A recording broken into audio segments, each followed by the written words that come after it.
Hi friends, అందరికీ good evening. చిన్న మాట.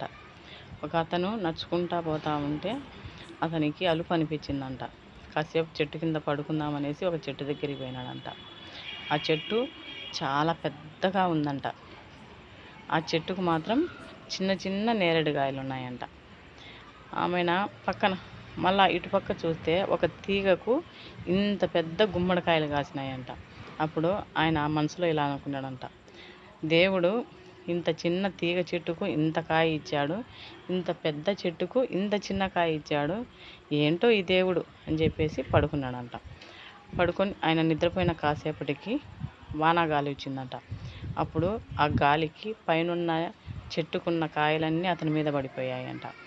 అప్పుడు ఆయన ఉలిక్కిపడి లేచి, అయ్యో దేవుడు చాలా గొప్పవాడు, అదే ఆ గుమ్మడికాయ ఈ చెట్టు కాసింటే అది నా మీద పడితే నేను చచ్చేవాడిని అని దేవుడు చెప్పాడంట.